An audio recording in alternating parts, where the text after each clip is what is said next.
Salut à tous et nous voilà repartis pour une toute nouvelle vidéo pour clôturer cette année en beauté, vidéo un petit peu différente. On vous a consulté, on a fait une FAQ, donc une foire aux questions. On vous a demandé sur Instagram de nous poser un petit peu toutes les questions que vous voulez. Donc moi je les ai pas encore vues. Charlie nous a fait une petite sélection. Bon apparemment il y avait de tout et vraiment de n'importe quoi. Il y en a qui ont abusé ou forcé. Comme d'hab, bref, sport, bodybuilding, la carrière pro, le business, l'argent, le dopage, la vie perso, il y a vraiment un petit peu de tout. Je vais tâcher d'y répondre et puis bah les gars, on va se faire ça tous ensemble pour bien clôturer l'année. On a vécu plein de choses cette année, plein de trucs ensemble aussi, donc ça permet aussi de partager un petit peu tout ça et puis vous donner un petit peu la main aussi dans les vidéos, quoi. Que vous soyez aussi acteur de nos vidéos, parce que vous le savez, à chaque fois on a envie de vous emmener partout, etc. Mais là, ça vous permet aussi d'avoir directement la parole, enfin du moins, pas tout le monde, parce qu'il y a des trucs en vrai sur YouTube, ça passerait pas du tout. Bah vas-y, hein, c'est parti, on commence. Il y a Charlie qui est là derrière. Charlie, c'est bon, on peut démarrer? Allez, c'est parti, on y va là. Allez, let's go. Première question. Peut-on vraiment vivre du bodybuilding? Alors j'ai envie de dire oui. On peut vivre du bodybuilding via du coup les sponsors, les compétitions. Il faut bien savoir une chose, que je vois beaucoup de gens sur les réseaux sociaux qui disent ouais, je vais avoir une pro-card, je vais être professionnel et tout. Les amis, devenir professionnel dans le bodybuilding ne vous garantit absolument pas de gagner votre vie. Une fois que vous êtes pro, c'est la même chose que si vous étiez amateur, en termes en tout cas de revenus. Mis à part le fait que si vous gagnez des compétitions, vous allez avoir des prize money. Donc les prize money, par exemple, une première place sur les shows en open, donc c'est là où on gagne le plus. Toutes les autres catégories, malheureusement pour elles, ça ramène aussi un petit peu moins de monde dans l'économie, etc. Donc c'est calculé par rapport à tout ça. En open, la catégorie que je fais, c'est celle où on gagne le plus d'argent sur les prize money. Et les premières places, ça va de 12 000 $ à 500 ou 600, je crois maintenant, 600 000. Bon, sachant qu'il y a les taxes là-dessus, etc. Parce que quand ils vous payent le prize money, ils vous disent, bon, bah, on retire les taxes, nous, qu'on paye, etc. Donc, c'est surtout pour la photo, pour avoir le beau chèque. Il y a déjà beaucoup qui partent, plus après les notes, etc., etc. Donc ça, c'est pour tout ce qui touche vraiment au sport. Maintenant, on gagne sa vie surtout avec les sponsors, etc. à côté, les collaborations, ou par exemple YouTube, ou ce genre de choses. Donc déjà, on peut considérer que c'est quand même déjà un petit peu un métier un peu différent, parce qu'au-delà du fait de faire juste du sport, il faut être aussi sur les réseaux sociaux, il faut avoir de la visibilité, sinon on n'a pas de sponsor, sinon on ne touche pas d'argent. Donc voilà, ça n'a rien à voir avec le fait d'être pro. Par exemple, il y a des amateurs qui sont très connus sur les réseaux sociaux, qui sont des influenceurs fitness, qui ne sont pas bodybuilders professionnels et qui gagnent beaucoup plus d'argent que des body pros. Il faut savoir qu'il y a beaucoup de bodybuilders professionnels qui travaillent à côté, qui ont des vrais métiers ou qui sont coachs, etc. Donc ils sont obligés d'avoir une activité à côté pour vivre. Très peu sont les bodybuilders qui vivent uniquement du body. En tout cas, pour ce qui est des open, je pense que vraiment on est 15, peut-être 20 max, mais même pas 15 à vraiment en vivre pleinement et en vivre correctement surtout. J'entends vraiment bien ça parce que c'est aussi un sport qui coûte de l'argent, etc. Et puis pour les sponsors, pour ceux qui se posent la question, parce qu'on veut toujours un peu avoir les infos ou parler d'argent, on va dire qu'un Mister Olympia sur la grille salariale, du moins à l'époque, on parle de ça il y a 4-5 ans, quand on gagnait Mister Olympia, on pouvait prétendre à gagner 30 000 €, enfin 30 000 $ par mois en salaire fixe chez un sponsor alimentaire, de complément alimentaire par exemple. Donc un Mister Olympia, il pouvait gagner un demi-million jusqu'à 1 million par an, juste sur les sponsors. Maintenant, c'est des choses qui ont un petit peu changé, parce qu'effectivement, les sponsors se sont rendus compte qu'il y a des gens qui vendaient beaucoup plus, mais qui n'étaient pas Mister Olympia, etc. Machin, donc ça s'est un peu redilué. C'est pour vous donner un petit peu un ordre d'idée sur les précédents Mister Olympia, ce qui se faisait. C'est des gars qui prenaient 30 000 $ par mois juste sur un sponsor, quoi. Ton meilleur souvenir de 2025? Pas facile, c'est la charrue, parce que franchement, ça a été une année un peu particulière. Ah, il y a eu de l'aventure, hein. Ouais, franchement, il y a eu de l'aventure. Je ne cache pas que ça n'a pas été l'année où j'ai vécu comment dirais-je, ma best année, alors que pourtant, franchement, ça allait. Mais il y a eu en fait pas mal de pression aussi par rapport au boulot, machin, tout ça, sortir toutes les vidéos. On a vachement professionnalisé la chose. Du coup, je me suis quand même vraiment mis à fond là-dedans et ça a apporté une pression et on va dire une charge mentale qui était un petit peu différente. J'étais moins, on va dire, comme un gamin que je peux être d'habitude. Donc si je veux vraiment choisir un moment, là ce qui me revient c'est vraiment la compétition en France. On était vraiment à la rencontre aussi de pas mal de monde de la communauté, de voir autant de gens supporter même les autres bodybuilders et tout, l'émulation qu'il y a eu. Waouh, c'était vraiment un kiff. J'étais trop fier d'être là et d'avoir pu apporter un petit peu ma pierre à l'édifice dans tout ce truc-là, de sentir tout ça, ce partage et tout. Franchement, c'était un régal et d'être à votre contact, franchement, c'était mortel. On a vécu un grand moment tous ensemble et ça, c'était ouf. Prochaine question. Comment tu as rencontré le bouseux? Elle est beaucoup revenue celle-ci, hein. Ça, il y a eu beaucoup de questions par rapport à Romain comme ça dans la FAQ. Je précise bien, sinon Charlie va me taper sur ça si je dis le FAQ. Mais comment j'ai rencontré Bouzy? En fait, tout simplement, il avait fait une story comme quoi il faisait un rassemblement de BMW au Leclerc, juste à côté de la salle. Et du coup, bah, tout simplement, j'étais sur le tapis de cardio. Je me dis, bah, vas-y, let's go. Je vais me pointer. Moi, je vais aller à sa rencontre et tout. C'est l'époque où je voulais me médiatiser, machin, tout ça. J'y suis allé avec une bagnole. C'était une Golf, rien à voir, même pas de BM. Je suis le premier arrivé. On a un peu discuté. Il s'est mis à me suivre et tout. On a un peu gaulerie. Et puis, un de ces quatre, du coup, il m'a rappelé pour qu'on se fasse une vidéo. 24 heures, en fait, dans la vie d'un bodybuilder. Il commençait à développer ce concept-là, machin, etc. Donc, on a fait cette vidéo-là. On a passé une journée ensemble. On a bien rigolé. On s'est bien entendu. Puis, bah, depuis, voilà, on a refait d'autres vidéos, on est devenus potes, on fait pas mal de trucs ensemble, on a des projets en commun, donc des fois dans la vie, il faut vraiment aller provoquer les choses et provoquer le destin. Les opportunités, elles frappent pas à votre porte, faut aller les chercher, donc des fois, juste let's go, quoi. Faut arrêter de penser et de se dire, ouais, je vais être ridicule, machin. Faut foncer. As-tu déjà, pardon, atteint ton prime physiquement? Eh bien, non. Pas encore, ou du moins je l'espère, hein. On sait jamais. En général, on atteint son prime vers 35 ans, à partir de 35 ans. Tous les derniers Mister Olympia, mis à part effectivement Derek, avaient tous 40 ans. Même là, on voit Andrew qui a encore vraiment progressé. Andrew Jack qui est un athlète qui s'est classé 8e, après 6e, et cette année il s'est classé 3e au Olympia, alors qu'il a 40 ans passés. Donc même lui encore, il évolue. Donc voilà, c'est quelque chose qui vient assez tard avec la maturité, etc. Donc non, je ne pense pas l'avoir atteint, et on le verra peut-être très certainement prochainement.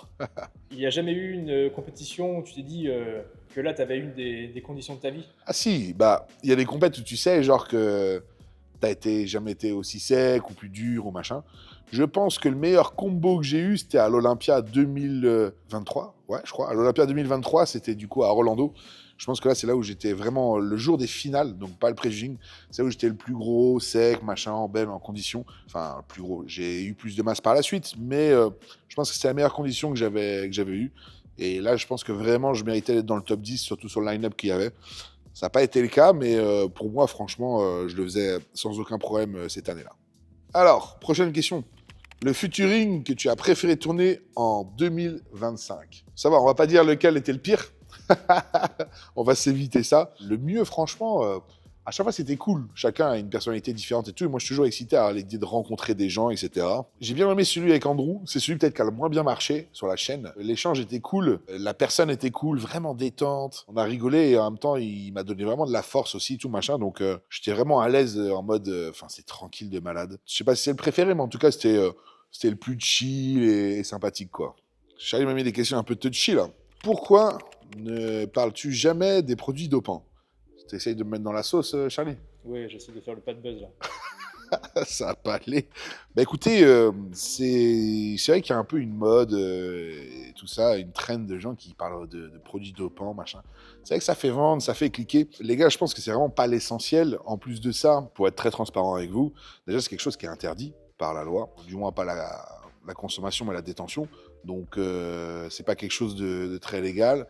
Secondo, en parler, c'est aussi répréhensif, dans le sens où on peut pas conseiller ou quoi que ce soit, parce que c'est tout simplement une pratique aussi illégale de la médecine. Pour être très honnête, il y en a qui vont raconter vraiment des trucs de malades mentaux par rapport à ça sur les réseaux sociaux. Justement pour faire le plus de vues, pour que ça soit un peu waouh, trash ou énorme. Et du coup, ils nous parlent de cures ou de dosages qui sont monstrueux. Tout ça pour faire cliquer. Si je voulais vraiment être transparent là-dessus, parler de ce qui se passe, que les gens font et tout, on me prendrait pour un mytho parce qu'on me dit ah ouais, n'importe quoi. Parce que les gens se diraient vous prenez 10, 15 fois plus, les pros prennent 10, 15 fois plus. Ce qui n'est absolument pas le cas. Donc déjà, j'ai pas envie d'inciter les gens à faire ça. Faut rappeler les amis que ça, c'est des choses qui sont dangereuses. Au-delà de l'aspect santé que la plupart des gens peuvent voir, il y a un aspect physiologique et surtout mental. C'est catastrophique pour votre mental. Mais tout simplement parce que déjà, j'ai pas envie d'inciter. Et de deux, en fait, même si j'en parle normalement, on va me dire ouais, non, c'est faux, t'es un mytho. Donc, zéro intérêt, quoi.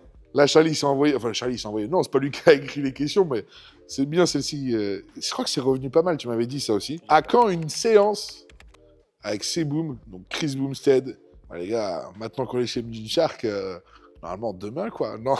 Franchement, j'aimerais bien. Je sais pas si c'est la personne la plus cool à avoir en vidéo, mais en tout cas, incroyable d'avoir ce gars-là en vidéo, ce serait énorme. En vrai, c'est une chose qui c'est pour être un crossover qui est réalisable à partir du moment où il va falloir qu'on soit un peu plus, qu'on a un peu plus de notoriété peut-être. Si demain on devient vraiment des boss chez Gymshark, il y a moyen de négocier la vidéo avec Chris. Donc les gars, si jamais vous voulez une vidéo avec Chris Bumstead, vous savez ce qu'il vous reste à faire. Tout le monde achète un survêtement, un t-shirt et un short. Et ils vont se dire, oh, le mec a trop d'influence. S'il nous demande une vidéo avec Chris, on l'a fait et c'est trop bien pour la France, quoi. Donc ça, ce serait vraiment régal.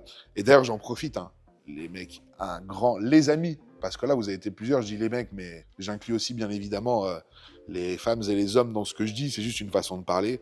Vous avez été énormément à nous soutenir chez Gymshark. C'était franchement incroyable. On vient juste d'arriver chez eux, mais tout le monde a pris le pas. Bref, vous avez joué le jeu. Après, il y a le Black Friday, donc c'était cool. C'était aussi la possibilité d'avoir les trucs moins chers. Mais franchement, merci. Hein. C'était un régal total. Je me suis dit, waouh, les gens, ils ont adhéré, ils nous ont suivis. Donc, franchement, ça fait plaisir. Parce que quand on fait des collabs, j'ai toujours aussi l'appréhension, évidemment, par rapport à vous, aux gens de la communauté, que ça vous plaise aussi.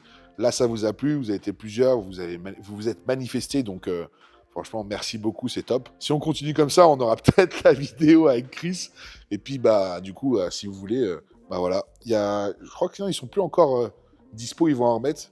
Mais si jamais vous voulez nous soutenir, des idées de outfit, les amis. Léo, un peu... c'est pas des compressions, ça, parce que c'est plutôt bien taillé, c'est pas serré à la taille. Et les jogos qui sont pas mal du tout. Donc voilà, n'hésitez pas. De toute façon, vous avez tous les codes de réduction en story, etc. Avec le code TO10, on vous met les liens. Et puis... peut-être que tonton Chris acceptera du coup la vidéo. Alors, prochaine question. Comment as-tu vécu mentalement tes compétitions cette saison? C'était pas incroyable, hein, mais franchement, j'ai réussi à m'en détacher de fou et hyper rapidement. J'ai été vraiment impressionné de ma façon de relativiser et de tirer leçon vraiment de ce qui se passait. Alors, peut-être que je deviens tout simplement un adulte. Évidemment, je suis pas fier de ce qu'on a fait et tout, mais j'ai pas été meurtri, j'ai pas été impacté vraiment. Genre derrière, je me suis pas tapé une remise en question Enfin, une remise en question si, mais ça m'a pas heurté, quoi, ni dans mon ego, ni dans rien. Je me suis dit, non, franchement, ça arrive. Enfin, c'est pas grave, quoi, on va revenir meilleur et tout. Donc voilà, mentalement, en fait, je me suis dit, juste on passe à autre chose. Et je l'ai pas mal vécu. J'ai des trucs que j'ai plus mal vécu dans ma carrière qui étaient moins, entre guillemets, hein, catastrophiques. Donc j'étais plutôt au final content de comment j'ai pris les choses et qu'on a évolué par la suite. Combien te coûte un mois de nourriture? Beaucoup trop cher. Voilà la réponse. Non, pour se donner un ordre d'idée, c'est à peu près entre, je dirais 900 et 1000 euros par mois de course. Quand même, hein. Ouais, en plus, vous nous avez demandé très récemment. On va vous faire une vidéo là-dessus, vraiment sur exactement combien ça coûte. Et surtout, les bons plans. Parce qu'il y a aussi des bons plans quand même. Il n'y a pas que des dingueries, hein. As-tu eu des doutes ou des peurs pour ta santé?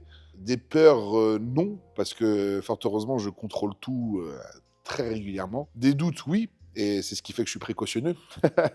Parce qu'on peut avoir des doutes alors qu'il n'y a pas forcément de signes de problème ou quoi que ce soit. Mais il faut savoir une chose, c'est que sa santé, c'est le seul capital indispensable à tout ce qu'on fait. Pas que pour le sport, mais pour tout. C'est-à-dire que demain, on peut ne plus avoir d'argent. C'est pas grave, on va se refaire, etc. On va repartir, on va voir autre chose. Ne plus avoir de vie perso, je sais pas moi, divorcer, bon bref, qu'une histoire s'arrête. C'est pas grave, la vie continue et il y en aura certainement une autre après. Quand on n'a pas de santé, on ne peut plus rien faire. Vous pouvez plus bosser, vous pouvez plus rien faire. Donc la santé, c'est le capital le plus important. C'est pour ça qu'il faut vraiment, vraiment, vraiment en prendre soin.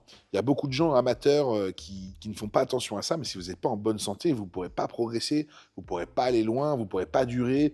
Et le jour où vous le perdez, vous ne pouvez plus rien faire. Vous ne pouvez plus être heureux, vous ne pouvez plus gagner de l'argent, vous ne pouvez plus vivre, vous ne pouvez plus rien faire. Donc moi, j'ai fait super gaffe et les doutes, ça m'était arrivé. Je crois l'année dernière, j'avais quelques doutes parce que j'ai la pression artérielle qui était assez élevée, parce que je la contrôle aussi. Du coup, j'ai fait tous mes bilans aussi, cardio, etc., ce que je fais aussi assez fréquemment. Ça se fait pas tous les ans, mais tests d'effort, échographie du cœur, etc., etc. Donc, tout est OK. Je le fais aussi pareil pour tous mes organes internes, les prises de sang et tout. Et je suis aussi des phases de détox pour me remettre à niveau au niveau du foie, des reins, etc. Donc voilà, tout est très bien géré de ce côté-là. Qu'est-ce qui est différent entre ton ancien coach et ton nouveau coach? Ils ne parlent pas la même langue. Déjà. Mon ancien coach, Mauro, est plus quelqu'un de l'ancienne école, donc plus basé sur des légendes un peu du bodybuilding, etc. Des connaissances qui sont voilà, issues de plus de l'expérience que de la science-base. Là où mon nouveau coach, il a quand même des approches qui sont quand même plus factuelles, scientifiquement parlant. Du coup, certains trucs qui sont aussi beaucoup plus adaptés. Donc, c'est un peu l'ancien temps du coaching et là, le temps moderne, on va dire. As-tu déjà pensé arrêter le bodybuilding ou la compétition? Eh bien, oui, j'y ai déjà pensé. Dans une période un peu particulière de ma vie où bah, j'étais clairement en dépression. Hein. Je pense que c'est des périodes où, de toute façon, on se demande quel est le sens de notre vie, donc évidemment tout ce qu'on en fait. Et je me suis dit, mais quel est le sens de tout ce que je fais, quoi? Tout ça pour faire quoi? Peser ce poids-là, mais aller faire des compètes, mais si je suis pas heureux, si je fais le Mister Olympia, que je fais le Mister Olympia, mais qu'au final je suis pas heureux dans ma vie, à quoi bon faire ça? Ça a été une période un peu de grosse remise en question, et c'est difficile parce que vous pouvez pas parler de ça à tout le monde. Tout le monde comprend pas non plus ce que ça implique une carrière d'athlète pro, donc bon, si mon perso ça va pas, si je suis pas heureux, si ça me remplit pas, si ça donne pas un vrai sens à ma vie, pourquoi j'irais faire tout ça en fait? Ça a été une période très particulière. Je m'en suis sorti, fort heureusement, et puis les gars, on est là et c'est très très loin d'être terminé. Ta meilleure et ta pire vidéo en 2025? Ouh, difficile ça. Ça dépend sur quoi on se base. Si c'était le plus cool, les plus vus, ce qui vous a le plus plu. Toi, ta meilleure, tu dirais quoi, Charlie, pour la meilleure? C'est dur, hein? C'est compliqué, mais moi, j'ai beaucoup aimé celle avec Max Charles. Ah ouais, c'est vrai que c'était une très belle vidéo. Il y avait un super échange. Bon, il m'a tabassé au training, donc si vous ne l'avez pas vu, vous pouvez toujours aller rechercher. Il m'a coaché. Waouh, il m'a flingué. Il m'a flingué. Mais en même temps, c'était, je sais pas, il y avait quelque chose aussi de, je dirais pas amical. Ouais, il était bienveillant. Ouais, il était, voilà, pardon, c'est exactement le terme. Il était bienveillant. Il y avait des échanges où il disait des belles choses sur sa vie, sur sa carrière. La vidéo était cool. C'était vraiment une belle vidéo. Et puis il t'a déchiré, quoi. Pour tous ceux qui veulent à chaque fois voir des grosses entraînements, etc., bah là, il t'a déchiré. Là, on était dans le body pur. Donc, ceux qui veulent voir un peu une vraie vidéo avec de l'intensité, retournez la voir, les gars. Ouais, ouais, il y avait de l'intensité. Vous pouvez y aller. Par contre, la pire, franchement, aucune idée. Hein. Moi, je dirais celle avec. Il a voulu nous mettre un bad buzz, nous mettre dans la sauce, Charlie. Je trouve que c'est les full day of eating. Les gens aiment bien ça, mais. Ouais. Ah non, moi je sais pourquoi tu dis ça. Charlie, il est comme n'importe qui. Il fait petit déjeuner, repas du midi, repas du soir. Donc quand on fait une vidéo full day of eating, où on montre tous les repas de la journée, Charlie, il sait que ça va être une journée qui est longue pour lui. Parce qu'il va avoir genre 6 repas, et il sait que le dernier, il est tard, et qu'il va falloir filmer, mais qu'il fait nuit, que la lumière, elle est pas bonne, et machin. Du coup, toute la journée, il revient genre, tu vas manger? Tu vas manger? Machin. Et le soir, des fois, ça peut arriver qu'on filme genre à 23h ou même minuit, et bah juste, il avait plus envie, quoi. Ce qui est complètement normal, donc Oui, je pense que c'est moi, pour mais ça toi qu'il dit aussi, ça. enfin, je trouve justement qu'on filme une vidéo Alors, comme c'est ça vrai. toute la journée, c'est dur d'à chaque fois rester dedans, même si pourtant on fait pas les acteurs, on filme quand même ce qu'il y a, Non. on est naturel. Mais c'est compliqué de toujours avoir l'envie de rester dans la vidéo Ouais. quand on fait des petites séquences. Je vous cache pas que autant de temps sur le la journée. dernier repas, en général, quand il est filmé, je filme le début, j'ai pas envie de manger, et je me dis, une fois qu'on a filmé, je vais le manger tranquille et tout seul. Donc, ouais, les pires vidéos, c'est pas forcément celles qui sont pourries ou je sais pas quoi, mais c'est plus des fois nous sur le tournage où des fois c'est un peu plus compliqué, quoi. Mais en vrai, tout va bien. Penses-tu être capable de gagner un Olympia? Ça, c'est une question qui est très difficile. Parce que gagner Olympia, ça nécessite énormément de choses. Mais si je vais être full honnête, là, aujourd'hui, je vous dirais que non. Parce que ça implique d'avoir des capacités aussi génétiques et physiologiques hors normes. Et je sais pas où, moi, ça va s'arrêter. J'ai une marge de progression, et ça se trouve, elle pourrait être exponentielle, enfin vraiment jusqu'à un niveau incroyable, du moins un niveau genre top 3, on va dire, mais je suis pas sûr. Et ça, je peux pas le savoir pour l'instant. Être capable en termes de travail, d'abnégation, etc., oui. Maintenant, ça va dépendre de ça va dépendre de l'entourage, ça va dépendre de pas mal de choses, donc c'est assez difficile à dire. Il faut savoir que vraiment, Olympia, être dans le top 10, c'est quelque chose. Être dans le top 8, c'est encore autre chose. Être dans le top 3, donc top 3, possiblement, c'est les personnes qui prétendent à gagner le titre. C'est encore un autre univers, même par rapport à la personne qui fait genre 7ème. C'est même pas encore les mêmes gars. Hein. C'est même pas les mêmes génétiques, etc. etc. Donc, vraiment, d'avoir ce truc d'extraterrestre, ça, c'est quelque chose que C'est la nature aussi qui décide pour vous. Et puis, si tout s'aligne aussi dans votre vie perso, dans plein de choses. Donc, on verra bien. Mais en tout cas, on va tout faire pour à chaque fois progresser, s'en rapprocher le plus. Où s'arrêtera la progression? On le verra. Seul l'avenir nous le dira, comme on dit, quoi. Tes projets pour 2026? Beaucoup de projets, mais on peut pas tous les dire en plus. C'est ça qui est difficile, hein. Là, on va vous sortir des programmes, en fait, tout simplement aussi sur Internet, etc. Sur Internet, je parle comme n'importe quoi. C'est le mec, il a 55 ans. On va vous sortir des beaux e-books, des beaux programmes. Donc vraiment, ça, c'est un projet qui va voir le jour pour début 2026. Si normalement, tout se passe bien, parce qu'à chaque fois, On prend du retard. on prend du retard, parce qu'on veut rechanger ci, on veut rechanger ça. Parce qu'on a envie de bien faire, tout simplement. Donc voilà, en tout cas, ce qui vous attend, si vous, pour 2026, ça va être ça.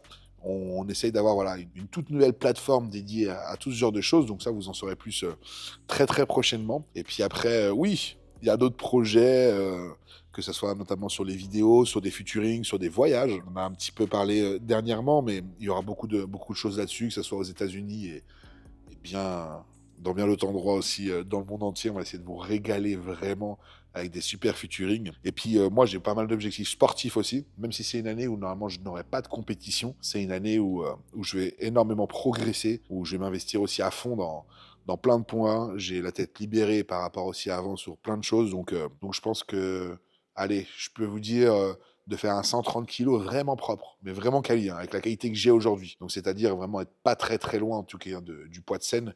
C'est-à-dire que c'est une qualité où genre je me dis en 2 mois et demi, je peux me préparer pour faire un show, quoi.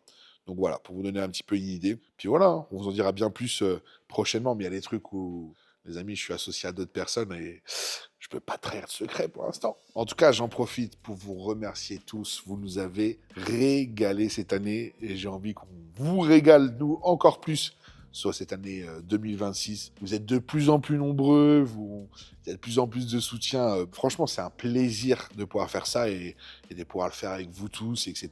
Donc, j'aimerais bien aussi, voilà, on parlait des projets, qu'on puisse se faire un truc, où on se rencontre tous, ou faire une grosse rencontre. Il y a des trucs un petit peu sur ce thème-là qui vont arriver, mais voilà, j'aimerais vraiment bien faire ça, parce qu'à chaque fois, c'est vraiment cool et c'est vraiment une aventure qu'on a tous vraiment en commun. J'espère en tout cas que les questions vous ont plu. N'hésitez pas à me le dire en commentaire. C'est Charlie qui les a sélectionnés, hein. Allez, je prends la responsabilité.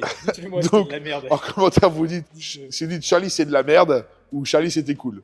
Vous choisissez l'un ou l'autre, mais régalez-vous. Ou sinon, remettez des commentaires. En plaçant Ou sinon, remettez des commentaires. Et comme ça, on les prendra pour peut-être un autre, ou on fera un truc trimestriel On ou y machin. répond directement, s'ils ont des questions, on y répond Ouais. directement en commentaire. C'est ce qu'on fait souvent aussi. Ouais, clairement. Bah, ouais, à chaque fois, on se tabasse à répondre aux commentaires, donc n'hésitez pas. En tout cas, j'espère que ce format vous aura plu. C'est notre dernière vidéo de l'année, donc surtout, les amis, je vous souhaite vraiment de bonnes fêtes. Profitez un max de votre famille, de vos proches, peu importe. Même les personnes qui sont seules aussi, grande force à vous. Je vous envoie plein d'amour. Moi aussi, j'ai passé des fêtes catastrophiques, donc voilà, je pense aussi à vous, je pense à tout le monde. N'hésitez pas, les gars, à déconnecter. Merci encore pour la force et surtout, n'oubliez pas, l'important, c'est l'essentiel. Ciao.